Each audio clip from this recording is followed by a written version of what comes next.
Okay, so g'day, and welcome back to the Pre-Decimal Coin channel. Actually, I just make some videos on pre-decimal coins, mostly Australian. Today we have a United Kingdom half crown. So how can you tell it's a half crown? Well, basically you can tell by the size of the coin. So a half crown is 32 millimeters, so it's, if you're in Australia, it's nearly similar in size to an Australian 50-cent coin. If you're in the United Kingdom, it's larger than a £2 coin, and it's silver. And this one's the 1888 version. So the half crowns always has the coat of arms, which, as you can see, this one's well circulated, but you can pick out some details. So we have the harp of Ireland, the one line of Scotland, and the three lines of England. So one of these would represent England and Wales. So as you can see, there is no dragon that the Welsh used. And okay, so going around, we have Honi soit qui mal ye pense. I can't read Latin, but it just means shame on he who thinks evil of it. Evil of what? I don't know. And here we have Regina, so Queen, Fidei Defender of the Faith of Britannium, so pretty much British Queen, Defender of the Faith. And we have the day. And around here we have the Order of the Garter. So I think the motto, shame he who thinks evil of it, is the motto of this order. And I'm just looking up on Wikipedia. Okay, so the Wikipedia article just says it's founded by Edward III in 1348. Monsignor, knighthood, and British honour system. It outranks in precedence only by the Victoria Cross and the George Cross. So they're the only two honours that are higher than this. And the Order of the Garter is dedicated to the images of St. George, England's patron saint. So he's the guy who's slaying the dragon. Okay, point at the sovereign's discretion, so king or queen. Typical main recognition, national contribution, services to the crown. Okay, membership of the order is limited to the sovereign, the Prince of Wales, no more than 24 living persons or champions. Okay, so basically it's just an in thing. It's a list of founding knights. So George III crowned himself, say, yeah, I'm the best, look at me, I've got a shiny little trinket around my neck. Thomas Wales. And members, so looks like King Charles is the Prince of Wales, a member, always. Emperor Taisho from Japan after the 1902 alliance. Well, that's very interesting. So they don't have to be UK citizens, they can be anyone pretty much. Blah, blah, blah, blah. Okay. David White, Garter, Principal King of Arms. So most of these people, I'm looking for who are the actual members now. So they will come and go.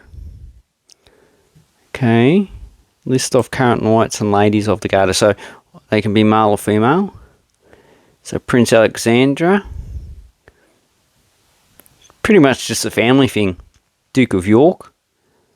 Yeah, whatever. Duchess of Gloucestershire. So really, it's really just a bullshit system for people in power just to make themselves feel special. Queen Margrethe of Denmark, King of Sweden, King of Spain, King of Netherlands, King of Japan, King of Norway, King of Spain again, the current King of Spain, Emperor of Japan, blah blah blah blah. And Prime Minister. So I don't see anyone who hasn't had some type of power. Oh, wait. Lady Mary Peters, Olympic gold medalist. Okay, Lord Lieutenant of Belfast. So she probably got it after become Lord Lieutenant. Anyway, okay. Lloyd Webber. Okay, so here, what is it? Oh, Cats? Was it Cats or some opera anyway? Impressionist musician theatre. So it can include people who are not famous. Well, no, they're famous, but they're not born of royalty. So this is actually the collar of the order. So on the trinkets they wear around their necks, which I can't find much information of it. But it looks like it's roses from England. It's probably got 4 keys representing. Is it 4 keys or 4 something? Probably representing Wales, Ireland, Scotland, and England. Okay, so that's the Tudor rose, and it is a mantle. And then here we have heraldic knots, so rope tied into a knot with enamel medallions, each showing a rose encircled by a garter. So the rose is encircled by a garter. So that's what that is. You can find information on this. Okay, so this design is by... Okay, we'll have a look at the Numistor. Okay, so here we have the Numistor article. So it's 92.5% silver.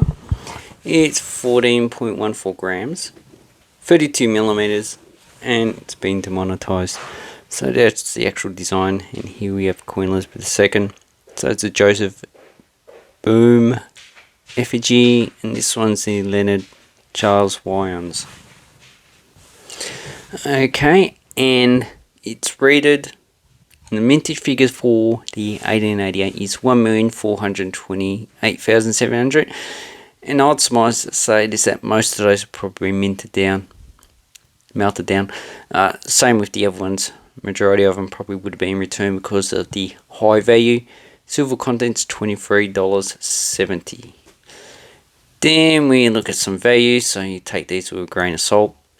So here's NGC, and the coin I have, I would say, is fine to very fine condition. I'm going to say fine, so I don't have a value here, but here is 45 US dollars, which is roughly about 60 Australian. So that's what you'll be paying, and they have a mount value US dollars of $15.56. With all the prices are pretty much the same, so really NGC, these prices for NGC are not really realistic. Obviously NGC doesn't know the market of most coins, so they just slab all these at the same value. Then we have all coin values, so this is probably, I'd take about half of this value, but £14, see that one's probably lower than melt value these days in UK pounds. So UK pounds roughly equivalent to US dollars, roughly more equivalent to euro. So probably that's probably the minimum you'll be paying, which is about $28. But that coin that you see, I sold for $70, and I see none of them really sell for less than 50. So really, you're not going to get a coin under $50. So anyway, this coin sold for $70. Plus you have to take away the eBay fees, so you're talking about 15%, which is roughly about $10. So $60. And on eBay, that's probably the lowest you're going to find these coins at. You might be able to get one about $50, but it should be in a lower grade. Anyway, the effigy is actually quite nice. You can see you can't see much of the ear, so this one's fairly worn condition. So, but these ones are pretty good to have if you have a uncirculated coin collection. Anyway, thank you very much. Have an awesome coin and banknote collecting time, and take care.